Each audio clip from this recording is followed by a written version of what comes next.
From We Are Spectacular, this is a Spectacular Marketing Podcast.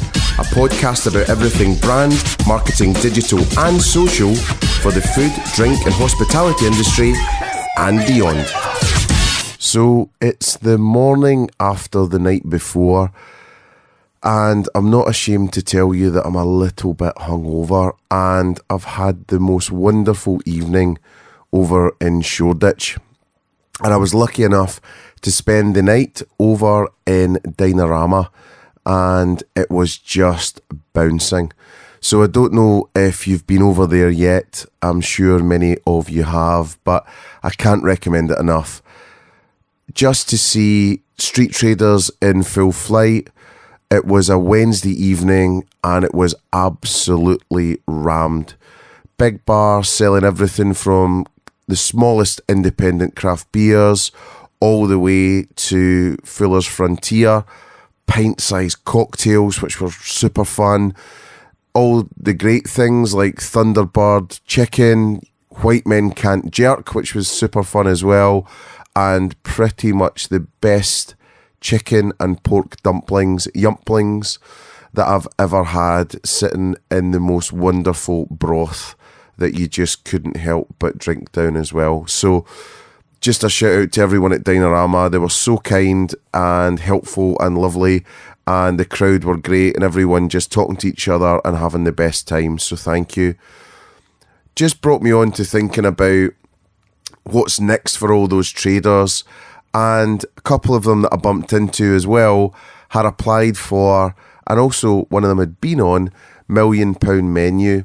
And one of the judges of that was a wonderful man called Lizzy Barber, who is the owner and investor and co-founder involved in some quite amazing brands like Hache Burger and Cabana. And today I've got the joy of talking to, well, the power behind or beside or maybe even above Jamie, which is Lizzy Barber. So Lizzy is just one of the best human beings on the planet. I enjoy seeing Lizzy just as much as I possibly can. It's never enough. Whenever we do see each other, we're always running off somewhere else. So today I've actually managed to spend about an hour and a half with her, talking through just her career so far, how she managed to get involved working with her brother and all of the great brands that they run. Also looking at some fun stuff as well. She's about to release her first book. She's also about to bring a life into the world, which is very exciting too. And some other great adventures also. Some great advice for people starting out in their marketing career. And just talking about the state of the restaurant industry. And lastly, why people shouldn't be ashamed to say that they work or they're part of a chain. So, it gives me the most enormous pleasure ever to welcome a wee lassie. Can I say that? I can't say that. Please do. Please do. Well, Lizzy Barber. Hello. Oh, it gives me great joy. I'm so happy to see you. I don't see you enough. I don't see you enough. And you're all curled up like a wee cat. I know, I can't on the sit. chair. I told you, it's because I am a wee lass. I'm only 5'1". Yeah, oh, should we have arranged some sort of hydraulic? Yeah. I could have brought one. No, I'm actually really comfortable. You could have had one of Molly's. Yeah. I could have brought one of the wee ones. No, I'm perfect. You're perfect. How old is Molly now? 6. So fast. Wee ginger. Yeah. She did the intro for the podcast last week. Did she? Oh, I need to. Yeah, I just couldn't be bothered doing it. I just thought. Right, start him young. I just thought, yeah. Well, she's YouTubing now. Is she? YouTube channel. Yep. So she did the voice thing. Yeah.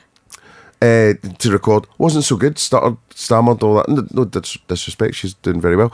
But as soon as I put the video on, one take Molmac. Little superstar. Straight in. So yeah. So thank you for coming along. It's been a busy day. There's been a couple of meetings and one previous podcast. We did get kicked out of the Swank studio by Radio 4. What's it called? Grown Up Land. I don't remember the name of it. I just fangirled May Martin. Well, so did I. Window. Can I fangirl too? Yeah. I did say hello to her. Fangirl. I I'm was really brave impressed. enough. I was brave. I just stared. I recognised her, and then it was a wee bit weird. I did look her up on my phone as she was sitting across from me, and then I realised she was on an Adam Buxton podcast. The famous Adam Buxton podcast, which I haven't listened to. Everybody's obsessed Ever? with it. Yeah, no, never listened to it. You know Adam Buxton, though? I know of him because everyone calls it the Adam Buxton podcast. I've never listened to it. Well, it's him that really made me do this. Really? Yeah. Well, not personally, but yeah, from listening to him. Have to do it. Yeah, I wish I knew Live him. your dream. Oh no, yeah, he's go for it, superstar. No, yeah, I love him. He's just a awkward, beardy man, and I think I need to that's what listen I'm to it. too. So yeah, I think it's good. So I have in front of me Lizzy Barber, and it's 3:30 on a what day is it? Thursday. It's Thursday. I So, thought yesterday yeah. was Thursday. Yeah. Turns out it's today. Bummer. Shit when that happens. So head of brand and marketing of a growing empire. Yeah. And is the empire sweet potato? So sweet potato, as Jamie, my brother, who we will talk a lot about, likes to explain to people, means nothing. It's not an official company name. It's literally just when he started having multiple companies before I started working with him. It's something so that people could pick up the phone and say, hello, blah, blah. Because otherwise they'd go, hello? Because we had multiple companies and nothing to unify them. So it's very difficult to explain to people. And what really fucks me off is when people don't really get what I do and they think that I'm part of an agency and they talk about me as brands I look after. Right. Whereas it's like, no, these are our brands. These are all we have. I don't have a roster of clients. I'm not an agency. They're our brands. Yeah. But they have, from a really boring business point of view, they have different company names and different investors and act separately. But there is a pool of us, mainly in the head office, who sits across multiple companies. So sweet potato is the false king. Shorthand. Yes. Yeah, that's a good idea. Yeah. That's quite clever, actually. That would be a nightmare to go blah, blah, blah, blah, blah, blah, you know. Yeah, but I get it on a lot of conferences because sweet potato doesn't mean anything because it's not a company name. Right. But I'll say Lizzy Barber, head of Random Monking for Hache and Hush Restaurants. Yeah. Long-winded. It's a big badge. Yeah, it is. But, So you've got that. So what is your, I guess we're up to date, your Love Island journey? What's happened since, how did you get into this? What was the... Well, I feel like for a lot of people my age, something I fell into. So what was the original dream? The original dream was to be an actress. I acted my way through school, university, did part-time at Sylvia Young, which is a stage school. Yes, I know. Did 14, 15 productions at university. Wow. Got through to the last round of Guildhall, which was my final year of exams, and just screwed up my final audition.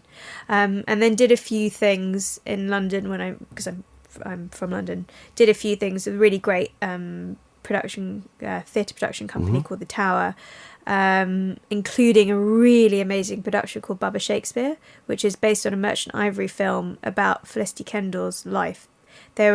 She grew up.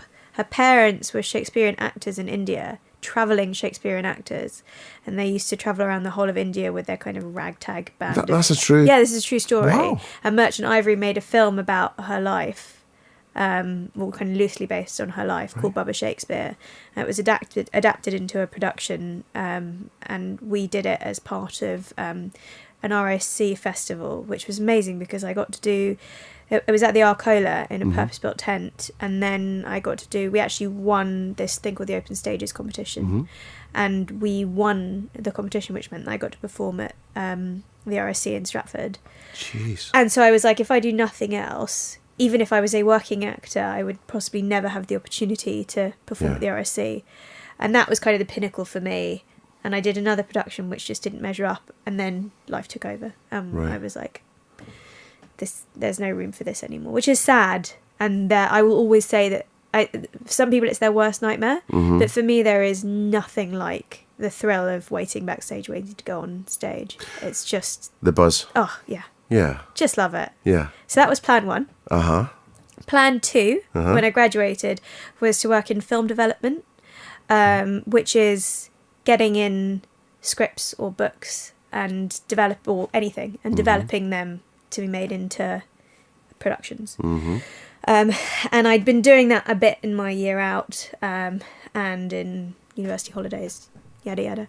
And but how did you know you had a talent for that, or what had you studied to? Because that's pretty impressive stuff at that age, right? Well, I think that I'd always been drama and English focused. Right. So I had a lot of drama background, and studied English all the way through in university. Always had a skew towards plays and stage and TV and film. Yeah. And so started, I think my first ever work experience, kind of when you're 16 you do work experience for a day or a week, I think. Yeah. And I worked on, do you remember Fame Academy? Yeah. Yeah, I worked on Fame David Academy Sneddon. for a week. Yeah, was it David Sneddon? David Sneddon won it. Yeah, I Yeah. remember him. And Alex, I can't remember, female singer. She was very cool. Oh, yeah, with his short hair. Yeah. Yeah. Yeah. So I sorted their underwear. Good. Excellent fun. And had to because it was in this house. Yeah, and and Richard Parks and all that. It was in Highgate, so it was kind of walking distance from where I Right, lived. right. And you weren't allowed to. It was kind of first fledgling days of reality TV, Yeah. and you had to. I was obviously a runner. I was nothing. I was 16, and you had to run into the house and then not talk or kind of. It was kind of not.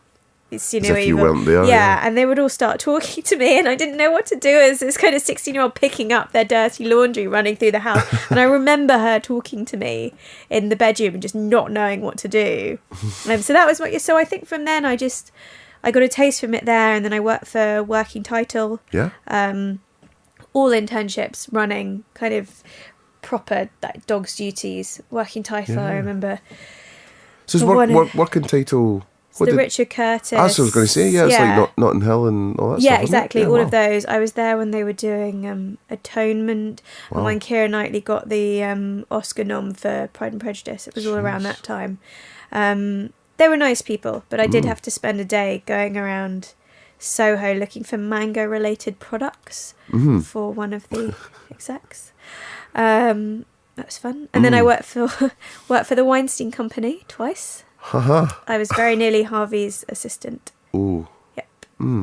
Didn't get that job. I think they went for a man, and it's only on reflection now that I think that they probably were being slightly protective. Good. Yep. Worked for Paramount. Worked for a production company, an English production company called Heyday Films. He did Jane Eyre with Kerry Fukunaga. Okay. And a couple of other things. What's it called? Fish Tank. Do you remember that one? Not sure. Quite kind of indie, kind of young female star. I think it was called Fish Tank. Not sure.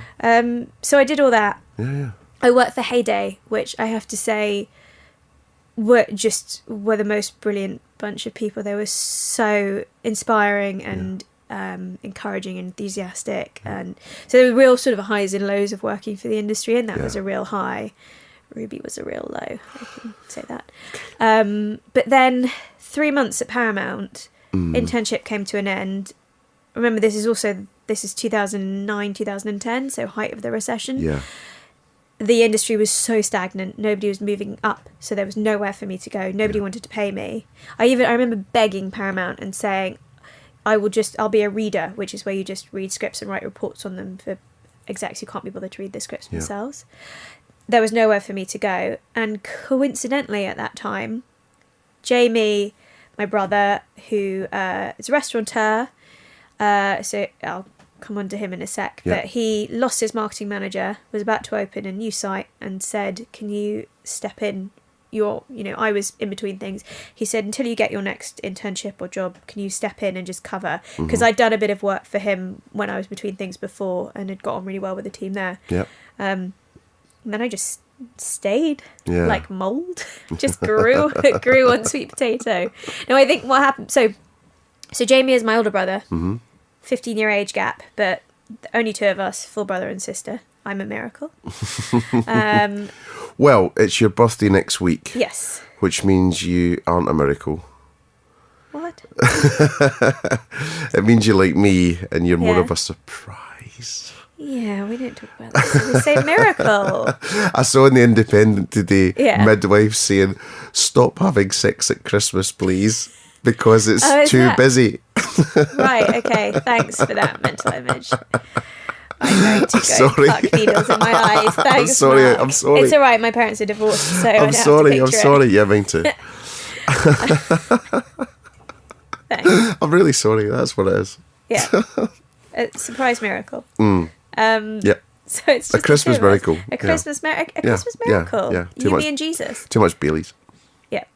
Yeah. Probably. But 15 years of nothing, and then I popped along. And we've always been super close. It's bound together by our parents' terrible marriage. We can cut that if you want.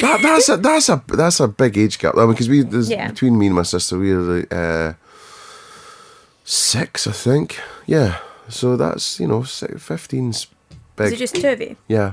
Yeah. So that's big. Yeah. But But I that- always say that it's because I don't know, maybe it's the boy girl thing Mm-hmm. as well.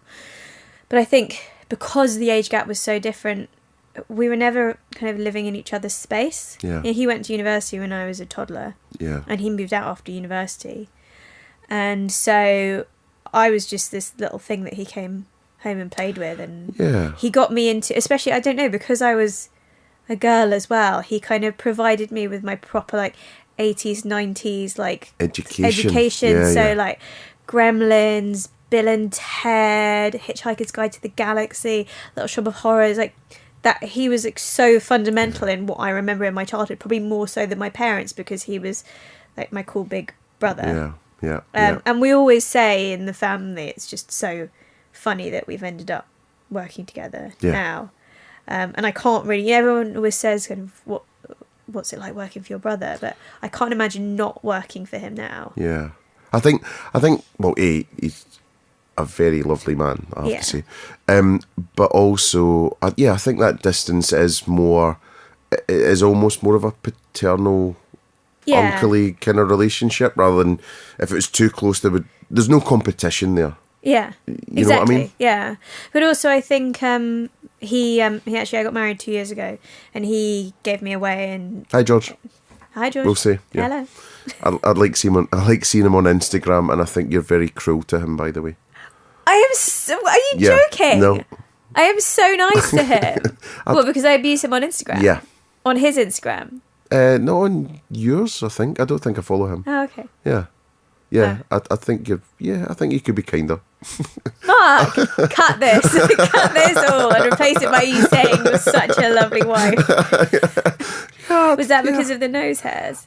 I didn't That see was that one. There interesting. was something about fashion. I think there was something about Lady in Red or something. No, those were his wedding shoes. I love that. I picked those Oh, okay, shoes. I don't know. I just That's thought me I was being like, I nice. think you were abusing him in some way. I just felt No. sorry for him. Okay, you need to read his. You know, he writes for Style, and he wrote a piece on Sunday where he had to talk about male grooming products. Okay. Oh. And he wrote about his nose hair clipper and how basically he got a nose hair clipper because I was verbally abusive to him about his nose hairs. Which I I'll think check is that just out. common decency. Yeah, I think you need to have a look at that. Yeah. But yeah, so Jamie gave me away. Let's move on for you saying that I abused my husband on Instagram.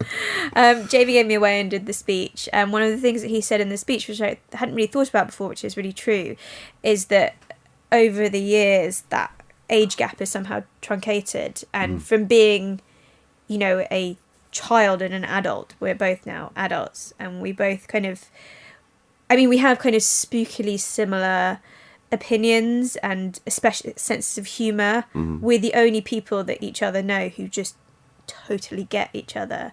And we will sort of, we spend a lot of time saying, I knew you were going to say that, or I knew you thought that. And I think that over the years of work, it's been 10 years that we've been working together now, I think that we are just pals now who work together, and it's not really a kind of little, I remember him making a lot of jokes when I started working with him, like, but you're only 7, you're not allowed to have opinions. But I don't really think that we have that anymore, and I think that we do listen to each other I'm always right, obviously. Of course. But I like to think that he values my opinion. And then getting into, so first brand you got involved in, was that Hache? Hush. Yeah. So when I came on board, we had Hush, Villandry, rest in peace. He was really sad about that, actually. Sad, yeah. It was a real kind of lovely place. bastion. It was lovely, and it was such a kind of delight of a building. How many was there eventually? Was there two? No, Was it always just the one? No, there was more. Was there so more? we kind of did a sort of semi-franchise thing. So there's Villandry and Villandry Kitchen, Right. a diffusion brand, and there was one in Bicester, one in Chiswick, one in Holborn. Okay. I think there was another one. That was just pre my time, I think. Because there was just a slight link, for us in history, in that we are spectacular. Some of the guys that are there, the old office used to be on Great Portland Street. Yeah. Is that the right street? Yeah. And the office was basically across the road. Okay, so you were always in there. And they were my agency, so I always used to go and meet them, and we used to go to Villandry, and it just felt nicer than going to a pub. We used to go there all the time. It had a really nice space, and the kind of deli and all of that stuff. The food store was so beautiful. When I passed it this morning, it was the first time I'd seen it all empty, and I was like, oh. Yeah, it's really sad, isn't it? Well, I passed it last week, and it's... But as a customer, I can't imagine Yeah. I mean, we were lucky that we were kind of well out of everything. So he had those two, and then he had another little Italian brand called Kitchen Italia, which was so great. We had one in Westfield, White City, and where the Flesh and Buns site is in Covent Garden, which is a really tricky site because it's a horrible basement. And I think, so it was that he was opening when I started working with him. Soon after that, he gets itchy feet quite a lot, as you probably know from the years of knowing him. So he's had this bugbear for a Brazilian skewer restaurant. The thing with the skewers was how he was called it, for years. And he knew David Ponti, who is now founder and kind of co-owner of Cabana, for years through Momo, Moran Momo, who was the original Momo in Hedden Street and owns Sketch. Yeah. And Jamie knew that David was Brazilian, and that David had a restaurant that he decided to close called Mokoto, which was very high-end Brazilian. Okay. And so it just got to the time where he said, I've got itchy feet, I want to do this Brazilian place. David, let's do this Brazilian place. And then he said to me, I'd been there maybe 2 months, and he was like, why don't you stay and do this Brazilian place with me? And it then kind of naturally progressed. He also had Sakinahana at the time, the high-end Japanese place in St James's. He sold it to the Hakusan group. Oh, Jamie had that? Yeah. Really? Yeah, well, I didn't because know that. it was Shumi, which was his very ill-fated, kind of difficult second album after Hush, was this kind of Japanese, or Italian with a hint of Japanese concept that was way before its time. Right. Jay Rayner absolutely hated it. Okay. A lot of people hated it. Every time we talk about it now, we just say if it opened today, it would just be so huge. Yeah. It was beautiful. So we had this really difficult building that was an old bank that had an escalator in the middle of it, a listed escalator you can't get rid of.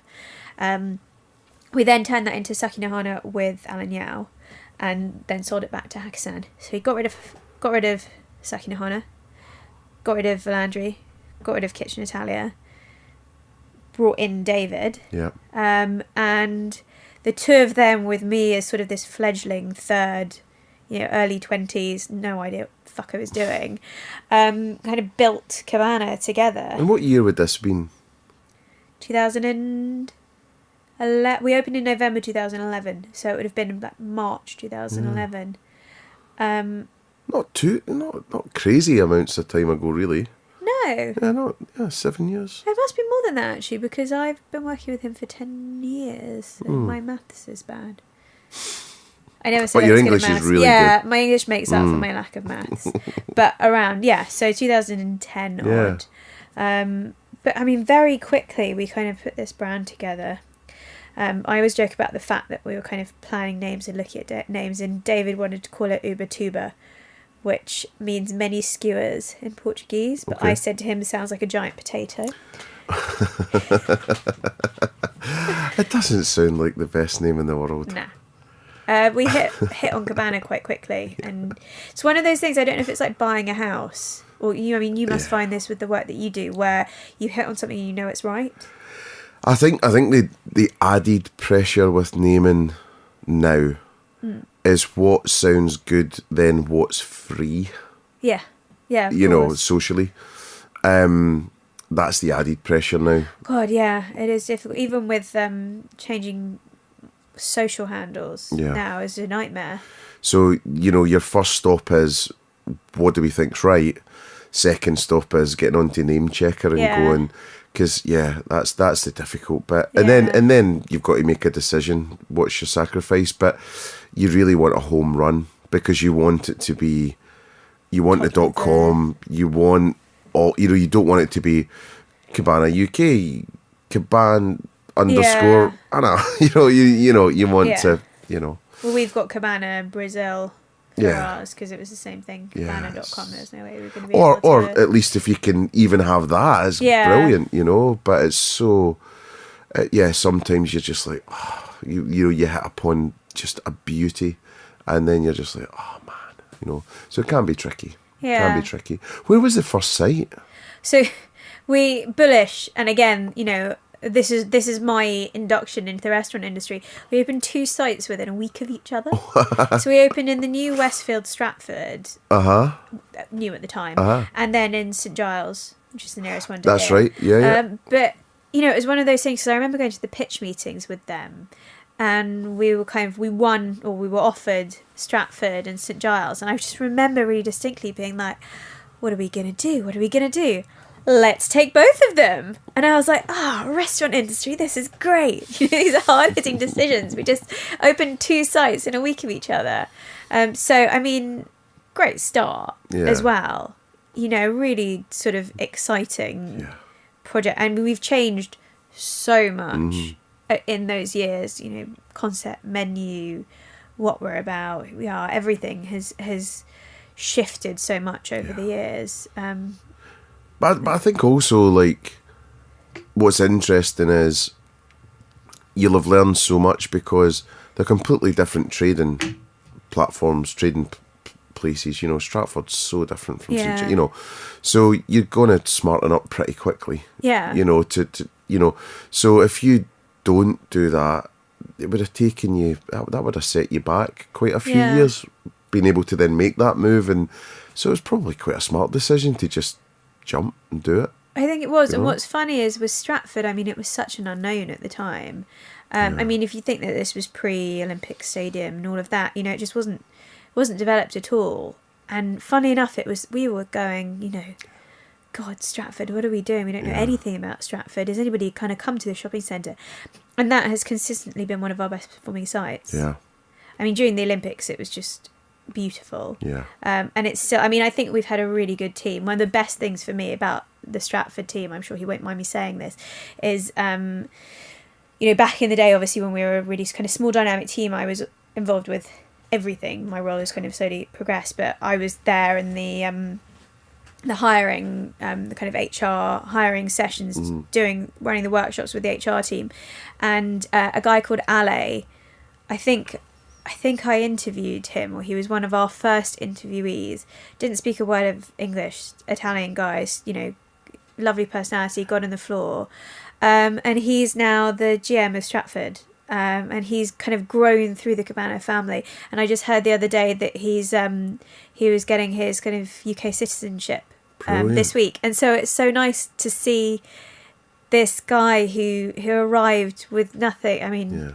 With nothing, didn't speak any English, was a runner, a waiter on the floor, to being at the helm of one of our best performing sites, and is kind of so much part of the Cabana community and the kind of London UK community. So it's been wonderful to see that progression of him and of being able to go through. Yeah. And how many cabanas now? There are 8 now. And you've ventured north? We ventured north with success and Newcastle, which was quite difficult for us. So Newcastle, we closed the doors this year. It wasn't right for us. It never performed well.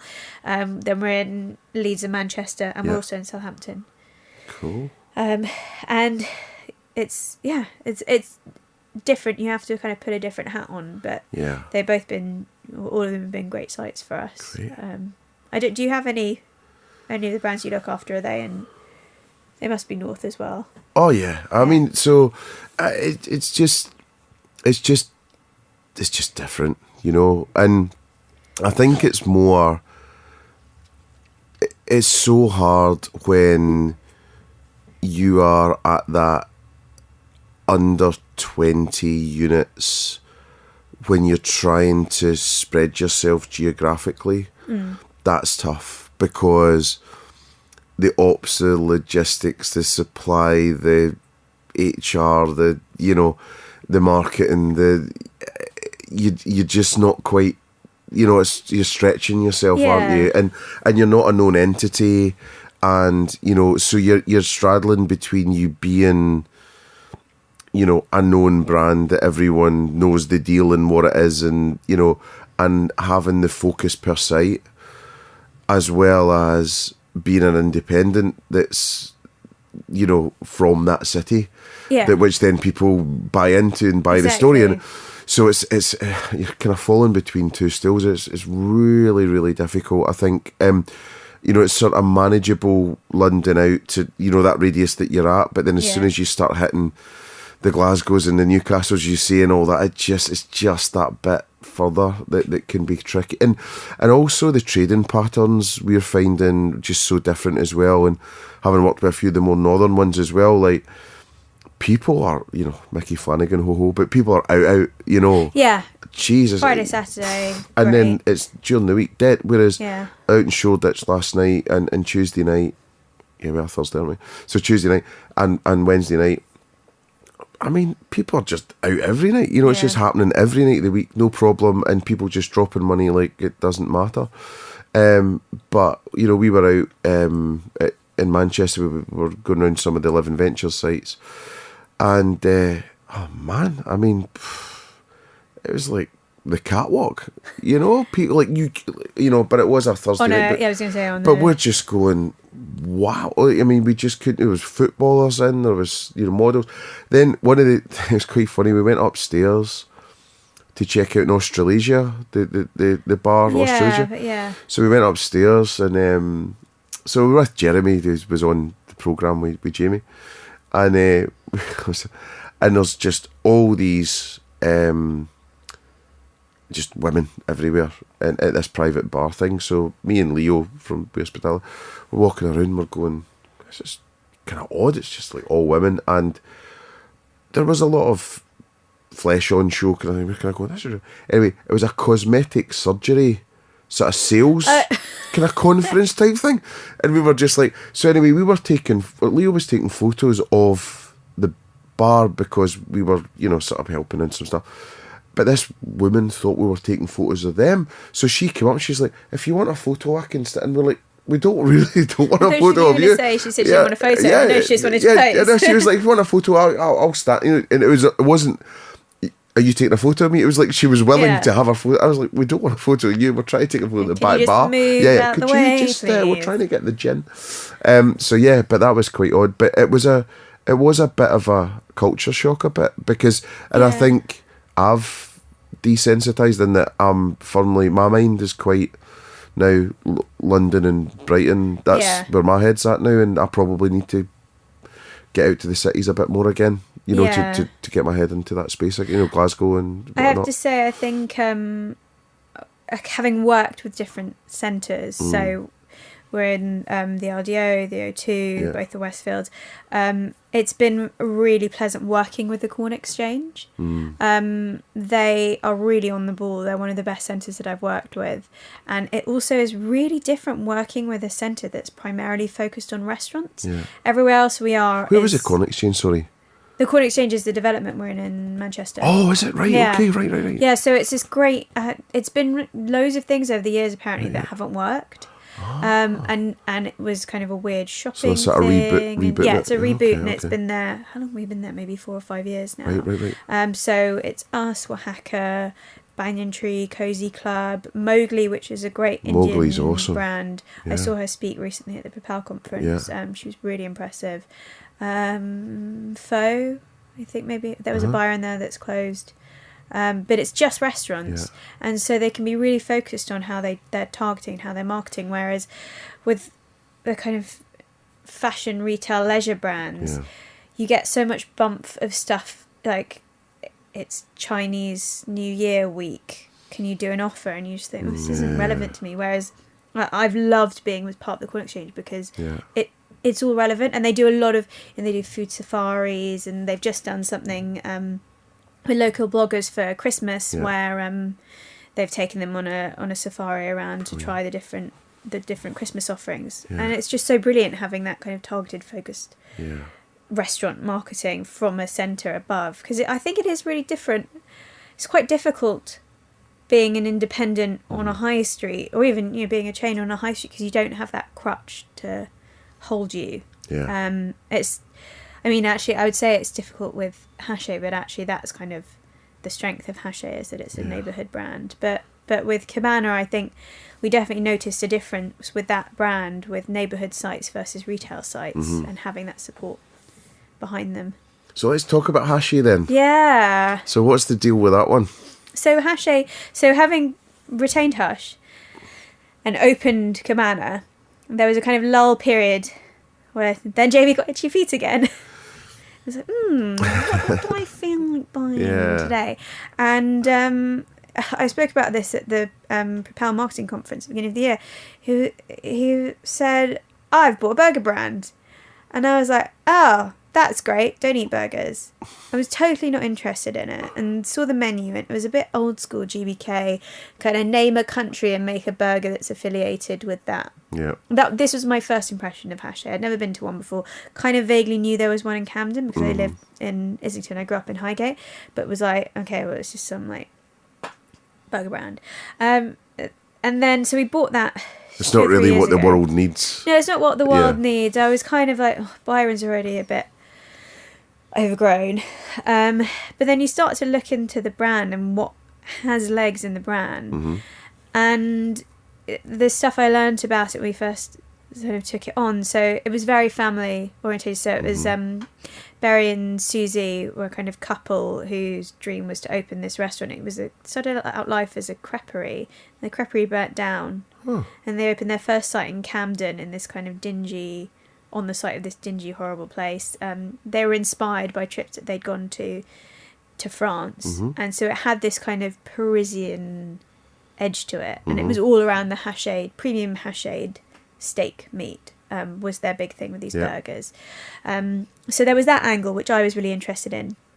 And then there was the fact that in a world of... You did work with Meat Liquor, didn't you? Or did I get that wrong? No. Oh, I thought you... Oh. Just a fanboy. Oh, okay, that's what I was thinking. I just love them so much. Really? Yeah. It's not my bag. Okay. Well, I don't eat red meat, so... Oh, yeah, of course. Oh, they do chicken wings. Yeah, but you smell of meat when you come out. I remember going once. You can get takeaway. And I just, it's not for me. It's a great brand. I'm not going to say it's a great brand for people who like meat, but it's not got me written on it. But in a world like which was really like dude food, burgers that were just too big to actually hold, and fry and all of this double fried whatever.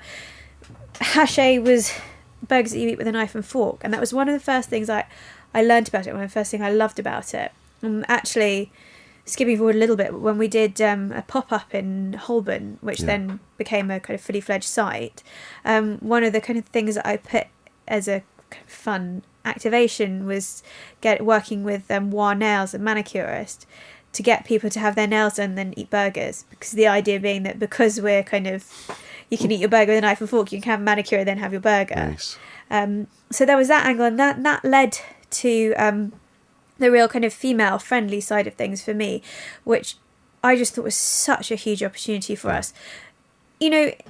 Not in a cynical way, as kind of typical marketing way of being like, oh great, we've got our demographics sorted out. Yeah. But pink pens for ladies. Oh God, those big pens. That's not Haché. Yeah, but just a slightly different take. A different take, but also a modern kind of female take. And that, for me, was a real turning point for what we could do with the brand. And so we almost kind of screwed up and started again. I've been spending a lot of time in Paris at the time because George was doing an MBA, and it was kind of 4 months in Singapore and 6 months in Fontainebleau. Nice. Which is not Paris. They call it Paris. It's not Paris. It's an hour away by train from London Paris. Luton. Yeah, no, more like London to Paris. You're meeting me here if I'm coming to France for the weekend. And so we spent a lot of time in the Marais, and so I was kind of fresh from this idea of how I've always phrased Haché is it's not a Parisian burger chain. It's if you were in the Marais and you went to have a burger, what would that look like? So it's kind of French leaning. Yeah. And so we kind of started on that, and then I did my typical kind of brand and marketing wank, which is creating the character, the Haché character, this kind of girl called Audrey, and she lived in Clapham, and I love doing all of that. Jamie does call it brand wank, but I love it because for me it totally focuses and the kind of creative side of things it gets very succinckly. Just sort of captures it, and I think we saw, we were working with another burger brand. That won't remain nameless.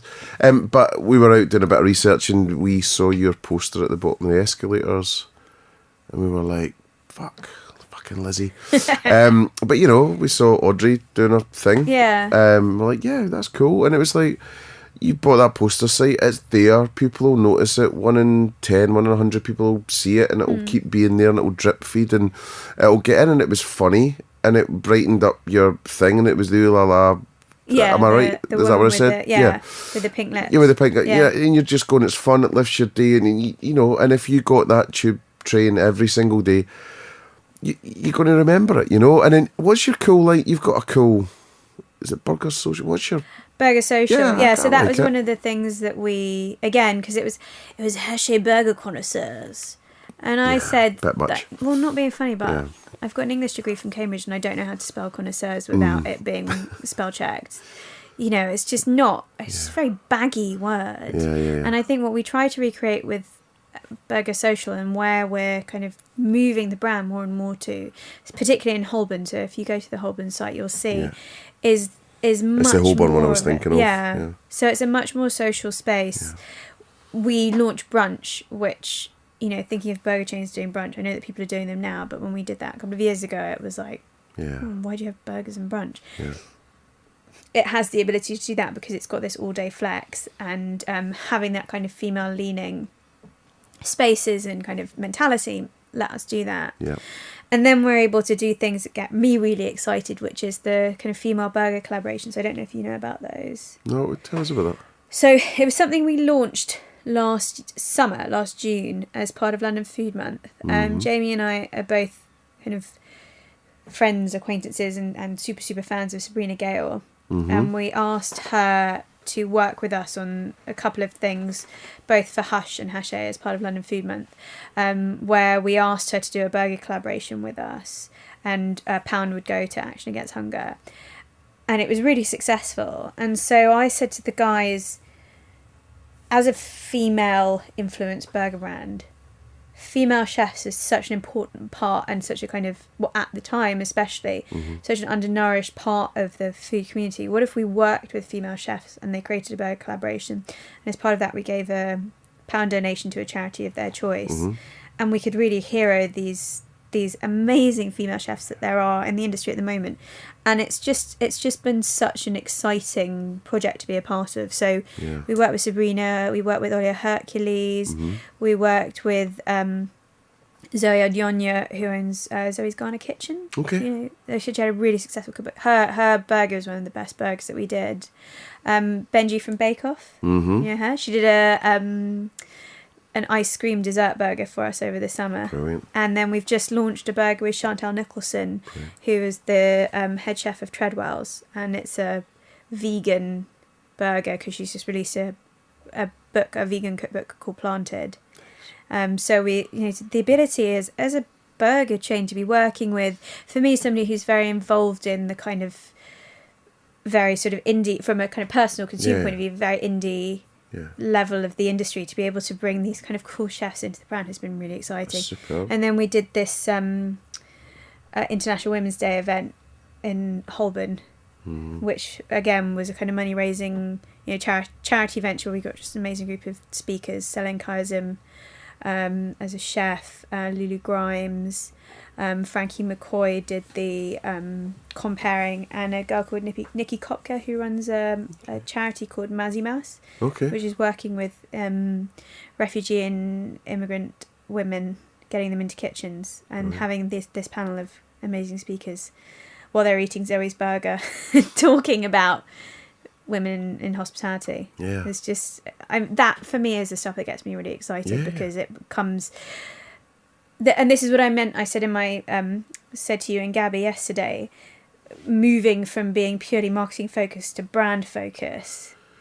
Well, I guess what makes me excited is, and this is stuff we've been talking about in the last couple of days with people, is actually being purpose focused. So it's even bigger than brand, which is so exciting, because then what you're doing brilliantly is then it helps more customers come to you of millennial, centennial, Gen Alpha, because they're going, I'm choosing them because it's slightly different from the normal burger thing, and there's choice, and it's got a bit of sass, and it's got purpose, and it gives legacy and gives back, and then people want to join to work there because you're doing the right thing. And I think the trouble, if I'm speaking out of school slightly, but the trouble with so many of the brands out there when they're struggling at the moment, which a lot are, they go to the spreadsheet. They go to the spreadsheet to go, right, how can we cut costs?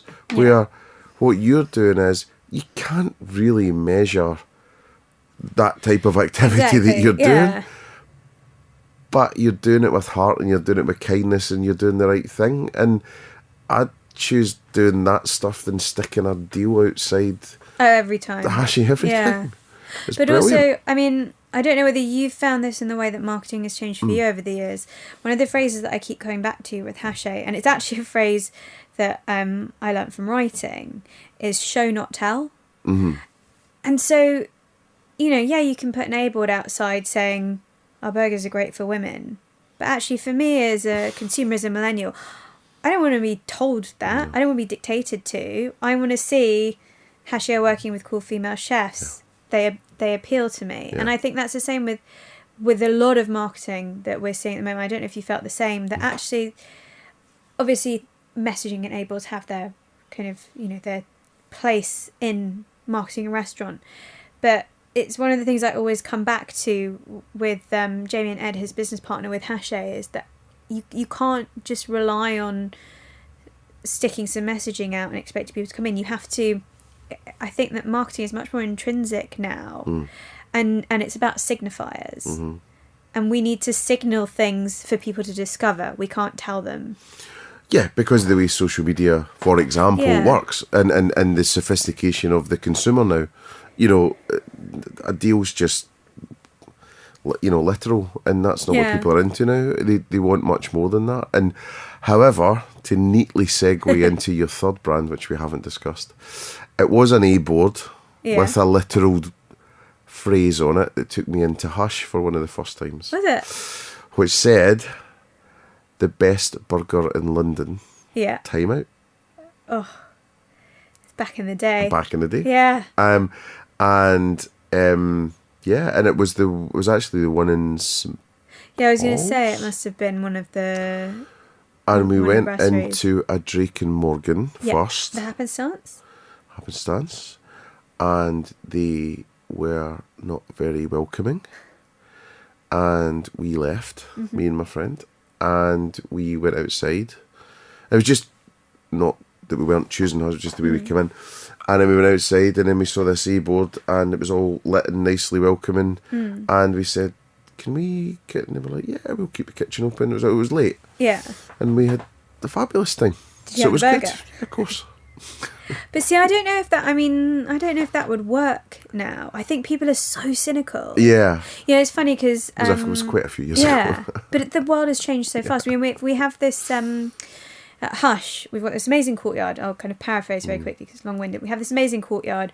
I work with a brand sponsor once a quarter to create what we like to call the self-just shop window. So we create an activation, a themed activation in that space.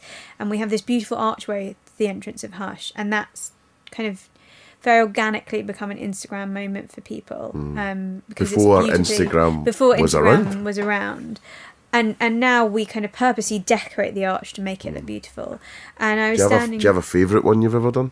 A favourite activation? That you've ever done? So we did one with an aperitif called Montenegro, Montenegro, last year, which was called Truffle Hunting. And it was autumnal. I remember that. It was beautiful. I remember that. It was the whole thing had kind of russet and gold coloured leaves everywhere. It was beautiful. And the food was really good. And it's my kind of cocktails because I like kind of very strong old fashions, Negronis, and that kind of stuff. Why does that not surprise me? Not at the moment. Yes, at the moment. I'm allowed to sip some Negronis. Are you? Okay. Yeah.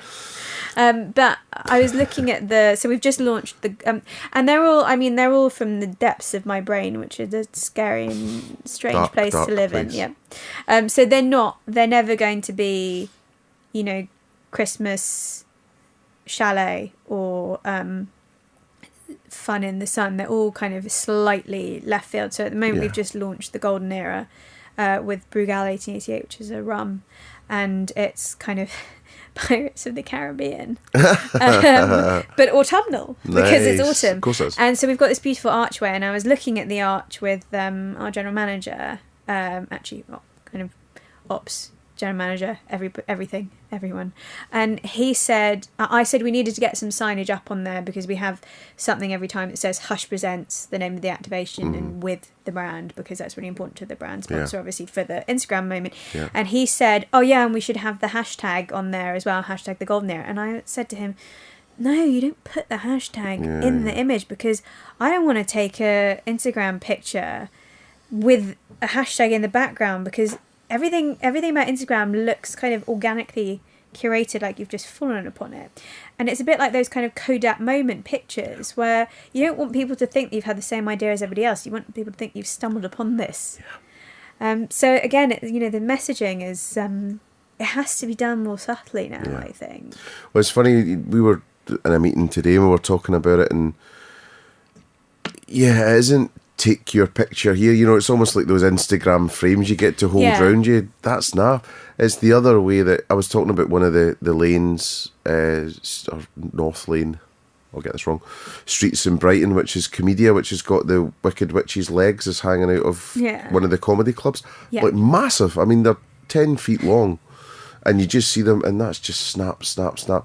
And there's no hashtags saying, take this picture, but everyone tags Comedia, or the hashtag Comedia, and Brighton and this and that and that. That's just the way it's. So you're absolutely bang on with that, because it's dad or mum at the disco. Yeah, exactly. When you do it like that, it's a teacher flossing.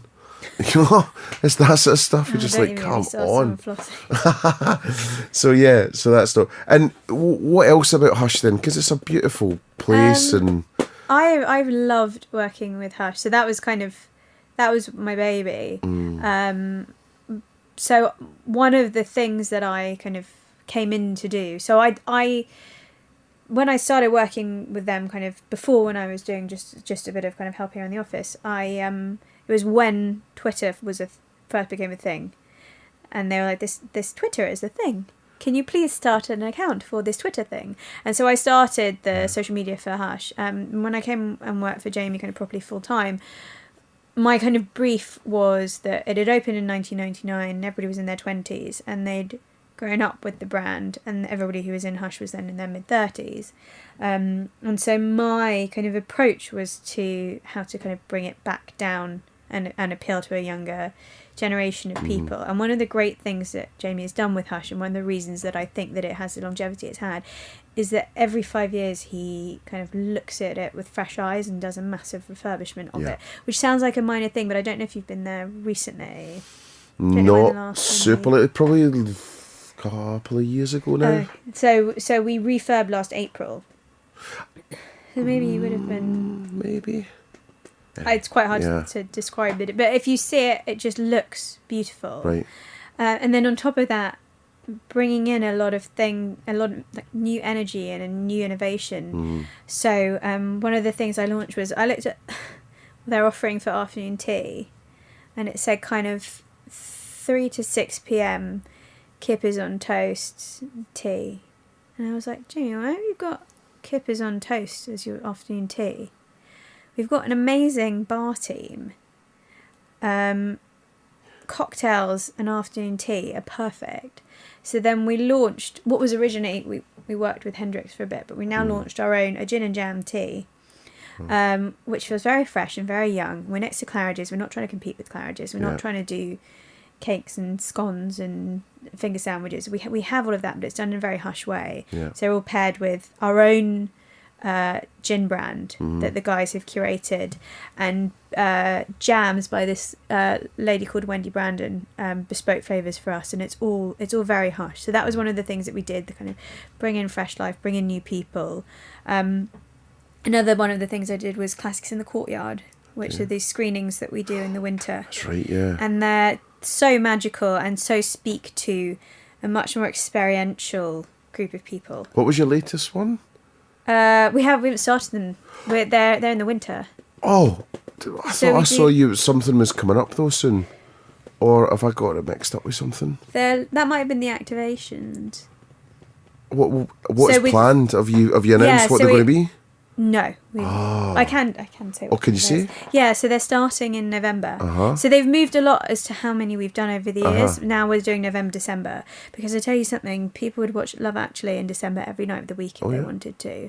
So we're doing Greatest Showman, Mean Girls, Crazy Stupid Love, Bridget Jones in November, and then we're doing Love Actually, The Holiday, Elf, and Edward Scissorhands. Nice. Every Sunday in December, and it's just magical because the courtyard is the most beautiful space, and in the summer it's absolutely packed, and in the winter people will sit out there, rain or shine, because it's covered. But actually, it's never going to be your first choice of where to sit when you come to Mayfair for a restaurant. But actually, 2-meter screen, warm blankets, heaters, and watching kind of cult classic films with a full a la carte menu and cocktails is perfect for that time of year. What was last year's movies then? We just did Christmas last year. Oh, did you just do Christmas? Yeah, and we did Elf again, Love Actually again, Home Alone 2. Can't remember the fourth. I don't know why I thought you'd done Dirty Dancing. We would have done it at some point. Head. We would have done it at some point, but that's mainly because I'm obsessed with Dirty Dancing. Oh yeah, for sure. Great film. Yeah. Great soundtrack as well. I went to the secret cinema, Dirty Dancing, and I dressed as a watermelon. I made my own costume. It's my Instagram profile picture. It's one of my proudest moments. I made a full pink watermelon dress. It's great. That's the best. That's the best. Right. So, a couple of other things then. We were going to talk about, I guess this sort of ties in together, sort of the challenges that you've got like in your job, and then defending chains. Yeah. Because chains get a lot of flack, and actually we do a lot of work with chains, and then the greatest thing that we hear from chains is, we're not a chain, and you're like, yeah. Do you have multiple sites? You are. So I guess it was a 2-part thought, which is, what's your challenges and sticking up for the C word? Well, I think the challenges is, and I've talked about this with a lot of people at different ends of the sector, and the challenges is that one of the great things about London is that the restaurant scene is so dynamic and so innovative, and I, as a consumer, will rarely go to the same place twice, because you think, God, I've got such a long list of places I want to go to. Funnily enough, I walk from home to Chancery Lane, where George works, in the morning, and jump on the train there. And it's a really nice walk, and we go through Exmouth Market. And Marito was always one of our favourite restaurants. We used to go there. We kind of celebrated a lot of really lovely things there. We went there the day after we had our... What does Marito do? It's kind of Moorish tapa. Okay. So it's Sam and Sam Clark, who've been in the business for years and years. Actually, weirdly enough, Jamie, in his former guise as a lawyer, helped them pick Moro, which was their first site on Exmouth Market, which is kind of more of a sit-down Spanish Moroccan influenced restaurant, and Morito is their tapas place. But we haven't been there for years. And literally, I think it was either yesterday or the day before, I said to George, maybe we should go back to Morito because we loved it there. Yeah. We used to go all the time. And he said, yeah, but I've got so many other places I want to go to. And I think that is one of the huge challenges, especially when you're a chain. Because, you know, it's hard enough to stick your neck out when you're a standalone restaurant like Hush. Let alone when you're old. Yeah. But when you're a sort of slightly older chain and you've been... There's multiple people just get it's not necessarily that the chains are bad or different or you know even old fashioned or anything. It's just why would I go there when I could go there? Yeah. And I think that is one of the real challenges. And even, you know, I was speaking to a friend who has a really kind of well regarded, very cool restaurant. And he said, you know, it was great when we opened because everyone flocks to it, but then there's a new restaurant every 22nd, and there, you know, there's places like, I don't know if you know Brat, near where you were talking about it yesterday. And it is phenomenal. And I've been there twice, maybe even 3 times, and had an amazing time there. But then it's kind of like, I mean, I would go back there, but realistically, how often am I going to go back there? Because there's so many other places, even though it's great. It's really tricky, and I think because we ended up going to, I was with the Dinerama a lot yesterday, so we had street feast, so we ended up going to St Leonard's. But they were saying you should go to Brat, and St Leonard's was wonderful. You know, I thought it was fab, you know, but but it's the same thing, like, and it's kind of a bit like that in Brighton, you know, there's a few firm favourites. But again, and also you don't want to spoil the magic, because if you keep going, eventually magic will die. You'll have one bad one. You know, it's gonna happen. So it's really tricky. Definitely. I think that's one of the challenges. And then in terms of the chains, I mean, I wrote about this in my piece. We'll put that link on the podcast notes, by the way. I think it's difficult, and this world I straddle. So, you know, George is a food writer. So much of our life is about food. We have friends who work in the industry in various areas, you know, marketing, PR, restaurateurs. We like to go to every new opening. We've got a list of all the places up and coming. You know, working with Eater, as George does, we know everything that's going on. And chains aren't for us. And I think in the bubble that I operate in as an individual, and the people that I speak to on Twitter, that community are so down on chains.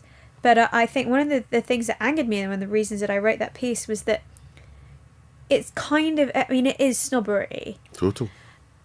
And I think that we have to forget that we may want to go to the newest place, and we may want to experience regional Basque cuisine from this specific tiny village that is famous for Perthebes.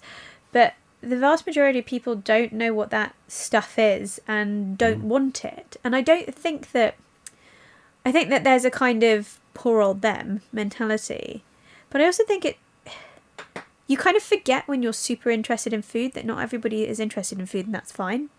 And that chains provide a service for people who, thank you very much, don't want to travel to the middle of nowhere to have a kind of quirky dining experience. They want safety and comfort.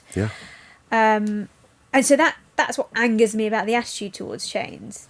I also think that there is a big problem with chains, in that they do still have to keep on the ball, and they have to know what's going on in the industry. And that's why, for me, it's so important as part of my job to know what is going on in the world, because it all seeps into the industry. And, you know, I've been banging on about vegan and vegetarian food for years, because you just see it coming, and you know it's so important, and And then by the time it reaches the chains, it always feels kind of ham-fisted. And, you know, suddenly you've got, I have a personal bone of contention about jackfruit, because I've been talking about jackfruit for a couple of years and telling the guys at Cabana to put it on. And I just walked past Pizza Express and seen they're putting it on their pizza. Is that right? Yeah. But but you kind of feel like everyone kind of plays catch up and suddenly it's everywhere. And then you get this kind of collective groan from the foodie side of the industry who are like, well, yeah, we know. Which I think is really tricky. And it's very tricky as a chain to straddle that balance of you're kind of necessarily two steps behind. Yeah. Because actually you can't just put pulled jackfruit on a restaurant in Kingston's menu and expect everyone to know what it is. Straight away? Yeah. There is an education that goes on. There's a fluency. That's one of the things I talked about in the article, is that there is a fluency with the restaurant industry. Yeah. And even to the level of, something like Datterini tomatoes, which in a certain level of restaurants you can put Datterini and you know what it is. Yeah. But you can't just have that assumption that to be cool and to be liked by the in crowd, you have to put those things on because they don't cut it. Yeah. I think it's really tricky. It is. I think it's a real balance. But again, it's just back to working out who your audience are. Yeah. What do they really want?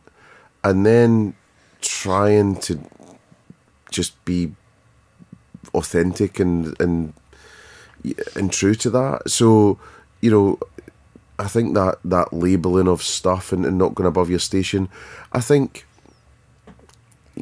for example, with the jackfruit thing,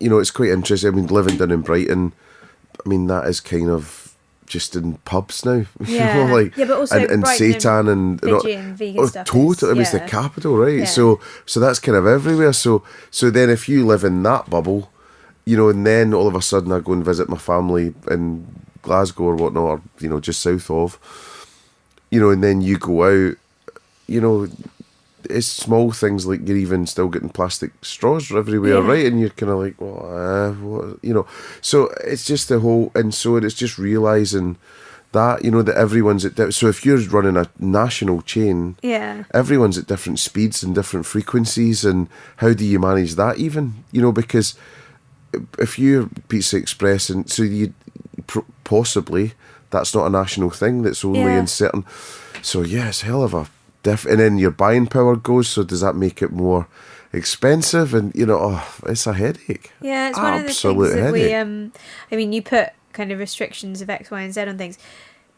One of the big restrictions we have is with Cabana is the Brazilian element, and especially being a nationwide chain. I mean, obviously we don't have the kind of site explosion as someone like a Pizza Express, but we have to think carefully about what we put on a menu in London versus Leeds, Newcastle, Manchester. You have to kind of be an everyman, and sometimes I feel like maybe that's where chains fall short, because by being an everyman you actually fall between a rock and a hard place. No, sometimes, well, I think you've got license, because I would hope the people that are going to you are maybe slightly more adventurous. Yeah. Slightly. And they're looking for something different. That's why they're going to you. Yeah. Rather than, chicken and chips. They're looking for something different. Spicy chicken and chips. Yeah, there you go. But, they're going way above, the norm. And I think you need to know your kind of brand standpoint. So with Cabana, it's as much about the atmosphere as it is about the food and drink, and it's kind of those three elements combined for us. We have this kind of internal phrase, fired up, that we use quite a lot. That's good. Thank you. I like that. Good brand of marketing. What, does no one else like it? No, they do. Oh, good. It was my idea. Oh, no. No, I really push it through, because I think it's a really important phrase, and we've kind of deployed it in different ways, but it kind of speaks to everything about Cabana. So it is this fired up? Is the music punchy and exciting? And it works everywhere. Yeah. So, you're hiring that person. Are they the perfect shift? Are you ready, basically? Yeah, it's great.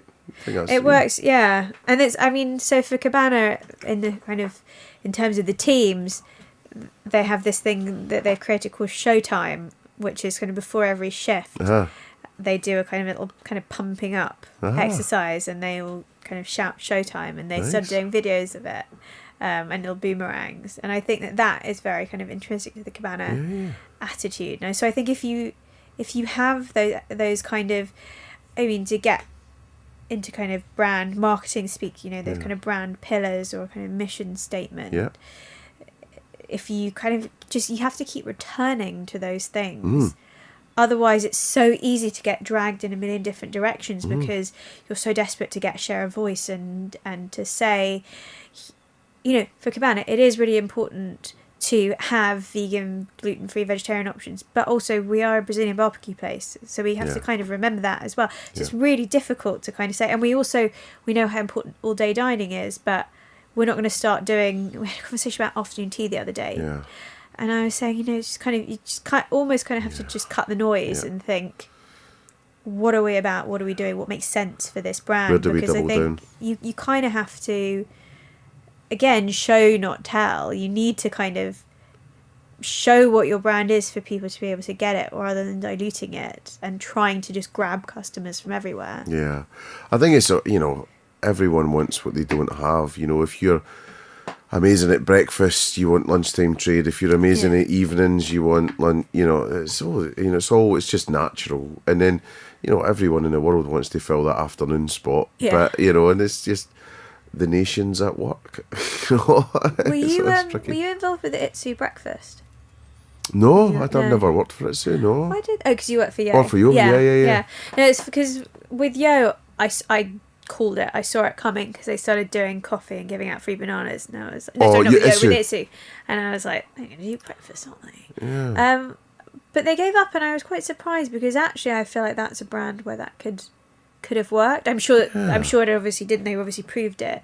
Yeah. But I feel like, I don't know what happened there. Yeah, I mean, when I saw it, I thought, yeah, that could have worked. Yeah. I would have believed, because I believe that Itsu are more than a sushi place. Yeah. Definitely. They've definitely tried to prove that over the years. I'm actually, I like Itsu. I love Itsu. Quite a bag rap. I love Itsu and Leon. I'm obsessed with Leon. Leon are great. I tweet them all the time, kind of fangirl obsessively, to tell them that I just think that they're great and they really know. Again, they know who they are. Completely in love with John. I love John to bits. Yeah. I don't know Henry so much, but I don't know the team there, but I think they're great. Oh, John's just the loveliest human being. Yeah, great. Big smiley thing, big hugs every time you see him. Just a model of zen when you see him. Yeah, magic. And that translates into the brand. You believe everything. I think it's believability. You believe everything with that brand. Yeah, it's come from somewhere. I think they don't take themselves too seriously too now. You know, I think they have a bit of fun with puns, which I enjoy. I think also what I'm dead pleased about, and whether I'm right or wrong, but I say it in my speeches, I think they held out, and I think they waited until the market met them. Yeah. And for years I was always like, I don't get Leon. I was like, I don't really, and this was early days. I was like, I'm not sure. And then, not that it's my place to get them or whatever, but I was just a bit like, And all of a sudden it just went click. When the whole avocado thing happened and the vegan thing and the this and that, and all of a sudden it was like, oh, right. And all of a sudden it just went smack. Yeah. And they're just rocking it. And the food is bloody good. That's brilliant. And GFC, the gluten-free chicken, just brilliant. I think they're doing, smashing. So, they're all doing a great job there. So, it's all good. Right, couple of other things we've got on Gabby's wonderful questions as well. So, there's a couple of things. So, speakers, events, speaking and stuff. You enjoying that? I am. I haven't done them so much of late. It's funny because as somebody who loves the limelight and loves being on stage, as I said earlier, I actually get really nervous about public speaking. And what I've said, so Jamie is an amazing public speaker, but I said to him, it's so much easier when you've got lines and you've got a character, because then you just fall into this place of being this character. Whereas, and also I think there is a little bit, and this is a very generational thing, there is a little bit of imposter syndrome, especially having fallen into an industry and kind of worked my way through from kind of making it up as I go along, to standing up stage and telling people supposedly like I'm a voice of authority is quite terrifying. I have some advice. Yeah, go for it. On the imposter syndrome. Yeah. So I said this to someone a little while ago, because I have it massively. We sort of working class type boy and all the rest of it, and shouldn't really be doing this. I should be, digging roads somewhere. And they just said, look, this is the whole Buddhist stuff and all that, and they said, you are capable and you are enough. And that was it. And then all of a sudden I just went, I guess I am, okay. And then I just kind of got on with it. Yeah. So that's my gift to you. I am capable. You are capable and you are enough. Okay, I will practice that. Well, no one's tapped you on the shoulder yet, have they? No. And said, right, game's over. No, that's true. Can you just get off the stage, please? Yeah, no one's done that yet, have they? So... No, that's true. There you go. But I think I'm much better. I had to talk on... we work with a CRM company called Conic that we've worked with for years. Oh, yeah, I know them. It's a kind of loyalty-based system. And they asked me to talk... Well, I was kind of talked in conjunction with them about the loyalty program we'd created. And actually, I mean, as I've said already, I am much more of the kind of creative English side of the brain than I am about kind of facts, figures and numbers. And talking about that, I found it really dry. And also then I really did feel like an imposter because I try and avoid all of that kind of stuff in everyday life. I know that I have to do it. For me, hell is tracking a budget. Did you have to do it? I thought it would be a good thing to do, and there's a kind of good thing for the brand point of view. So it's good to talk about good news stories with the brand. Whereas actually the talk that I did in January, it was about brand transformation, about changing Haché. I missed you doing that. Oh, yeah, it was a really. It was the Propel one, right? Event. Yeah, I was on the day before and I missed you. Yeah, I was gutted. But that was that a ladies only event? No, the second day was ladies. Was only, it ladies? I think. But there was a big. Were you on the women. same day as me? I just missed you. Maybe we were different times because I think I missed you as well. Damn. Maybe you were morning. Did you get it recorded? Don't know. Just James. Anyway. But that I just went. Actually, brand transformation. I didn't sit there with a budget and do X, Y, and Z. I went, who are we and what are we about? And talking about stuff which may seem airy-fairy, like creating a brand character. Yeah. I'm much more comfortable talking about because for me, also that's kind of the guts and the heart of what I do. And it's not analysing click-through rates. I think that's quite natural, though. Yeah. I usually just fess up and go, look, I'm a crayons guy. Yeah, I don't know any about this, but I'll do my best. Who's with me? Let's go. Yeah. But you've got to kind of find that balance in a business, haven't you? No, never numbers. Nah, never good with the numbers. And then, what about lessons or advice now that you're getting old? You're an old professional. Yeah. Well, yeah. I mean, you're professional now and up the ladder. And any. What's your words of wisdom? I think probably what you said to me about just kind of just going for things and believing that you're capable of things. With my teams over the year, I've always encouraged them to go for, whether it's awards or speaking and things like that, because I think that the more, especially for women, the more you kind of throw yourself into these things and realise that you have the confidence to do them, the more it's kind of a fake it till you make it thing. We had propelled the Marketing Innovation Awards last year, and we had there was the 30 under 30 and a couple of under Marketing Manager Awards, and I encouraged Cosette, who's the kind of marketing manager and graphic design manager for Haché, and Lexi, who did you meet Lexi? Kiwi. She worked with me. She's no longer with us, and that sounds like she's dead. She's not dead. She moved to Cobber Club, and she's now moving to Canada. I encouraged her to enter the 30 under 30s, and I think both of them said, I don't have anything to say about myself, and what am I supposed to write about myself? And if you don't have somebody from above kind of guiding you and telling you it's okay, so I said to them both, look, write something down, send me your CV, we'll go through it together and we'll write it. So maybe it's advice on two levels, both the kind of, on the lower level, it's kind of throw yourself open to these things and try them. And also, nobody's going to tell you off if they don't work. I think that's quite, I personally hate being told off. But going for things, nobody's going to laugh at you if you don't get picked from an award, say, or kind of don't get an opportunity. You never know what might happen. Yeah. And also then from a kind of people within my level, I really believe in mentoring other people and kind of helping people as you've been helped, kind of going up the ladder. I think especially being in having cut my teeth in the film industry, whereas there's this old school, it's very interesting to see the people who've come up through the kind of almost like fagging system. So there are people who treat you like shit because that's how they were treated, and there are people who help you along the way. Yeah.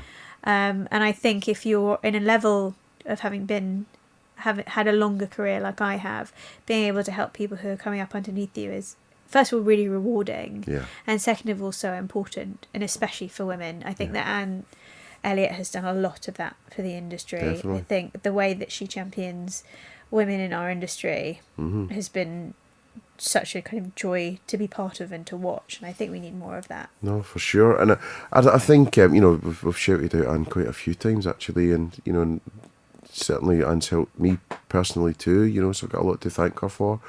And I think it's just like, why wouldn't you be kind, It's just madness where you think that, sort of stamping on people is a good thing to do. It's just madness. But yeah, a lot of people do, and they think it's the right thing to do. So yeah, it's a bit weird. But I think most of our industry, and this is why I've definitely stayed in it, seems to be hospitable, weirdly.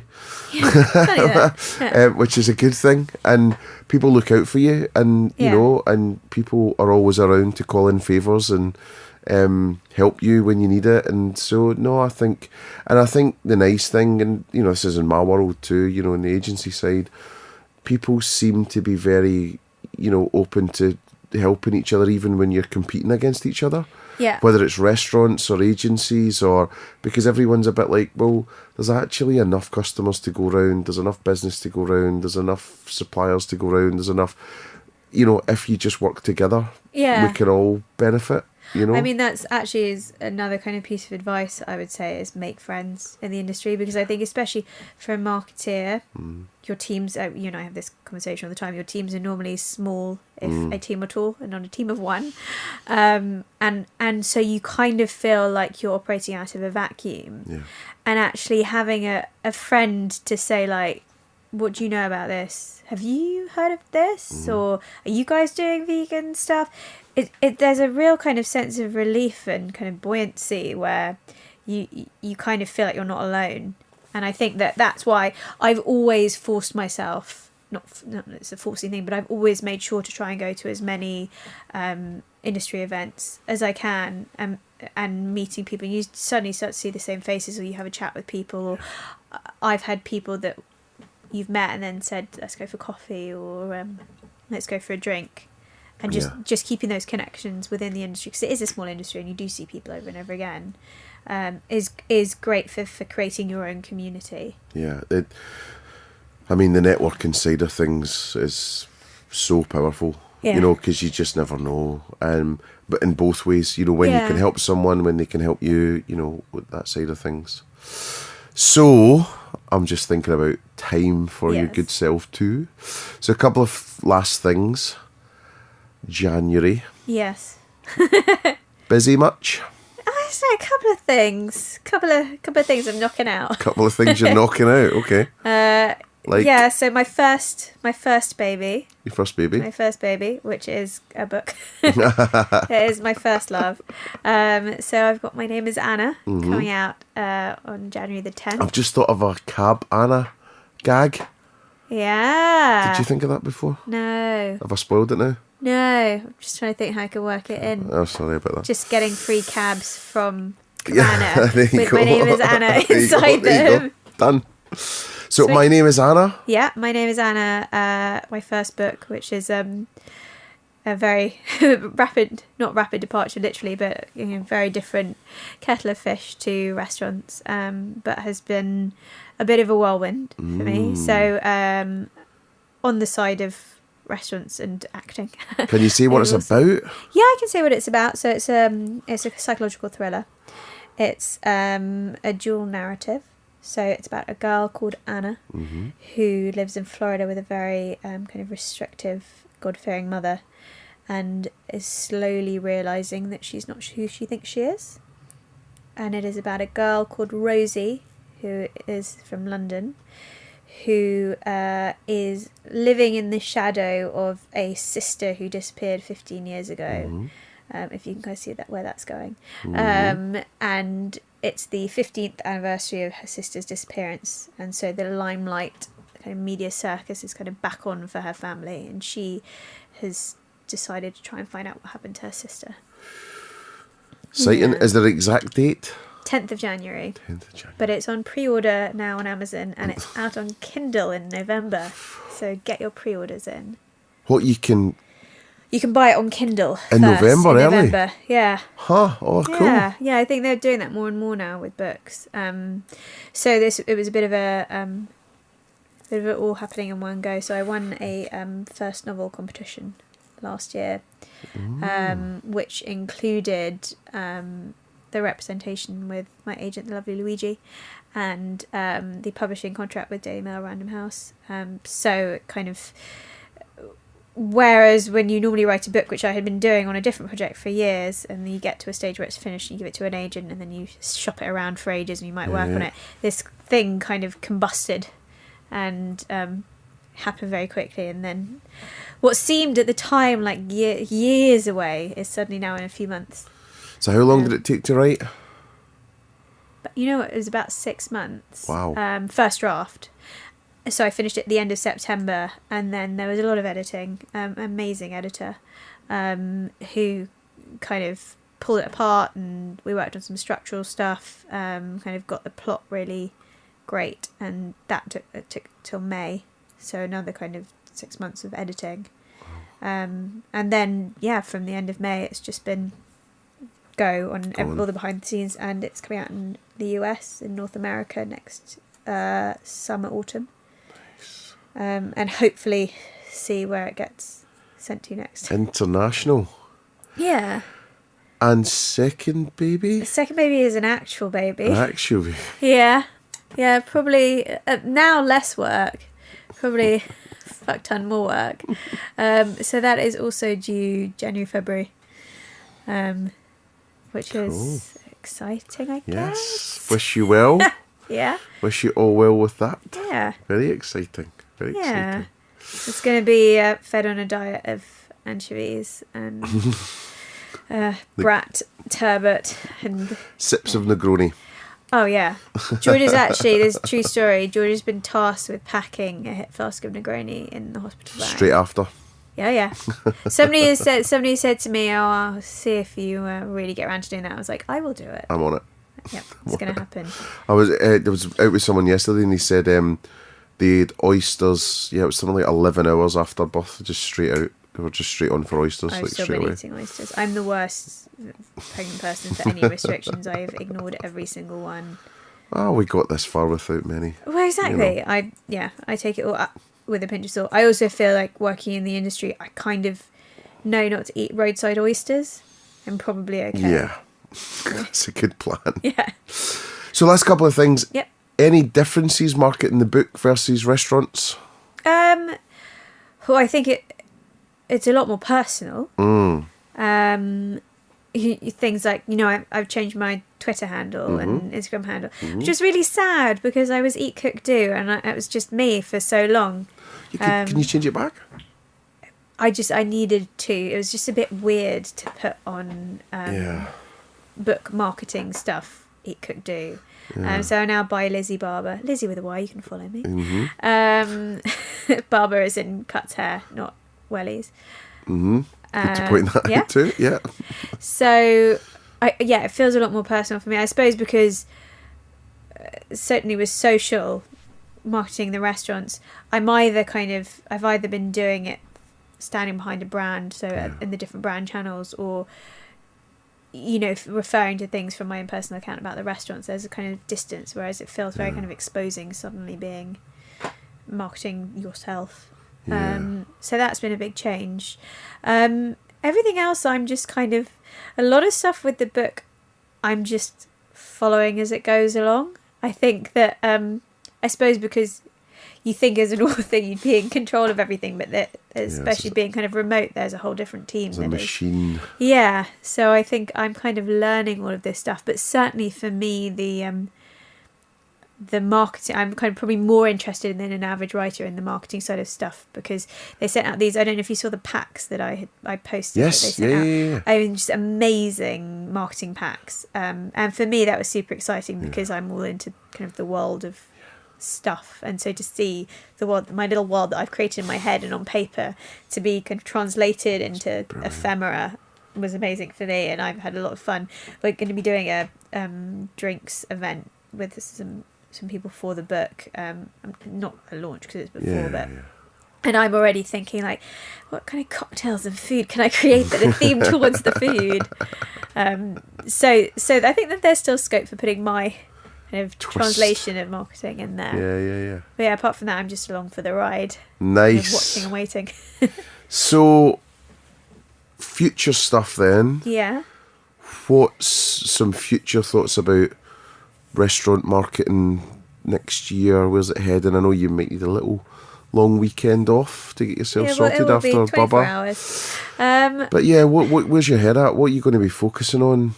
Well, so I think for us personally, we've ridden the storm over the last sort of 18 months or so with Cabana as a kind of proper, a full-on chain, because I still feel like Haché is much more neighbourhood vibe. Sure.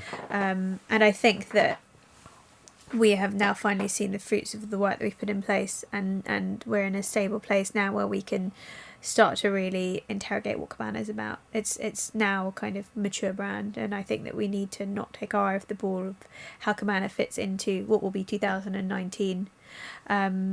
With Haché, I think that we're in a really strong position now where we might potentially be stretching our limbs a little bit further. Nothing kind of firm at the moment, but I think, and with Hush, it's kind of more of the same, kind of keeping our eyes open and innovating. But with all of them, I do think that this show don't tell mentality is something that's going to come into fruition more and more, and we need to just kind of be more subtle and more influential in our marketing. If I could rip up every single A board and still have people come into the restaurants, I would. And we really need to look at the touch points of the restaurants themselves and how those can really do the most marketing for us without relying on signage and messaging. Yeah, I think that's cool. Well, blimey, Charlie, I've just actually seen the time. Gosh. That's a long time. We've chatted for a long time. Yabbering on. Well, listen, thank you so much for coming in. You're heading to Hache Holborn, the new. It's been such a pleasure to see you. Yeah, it's been a pleasure to see you. If I don't see you soon, then Merry Christmas. You too.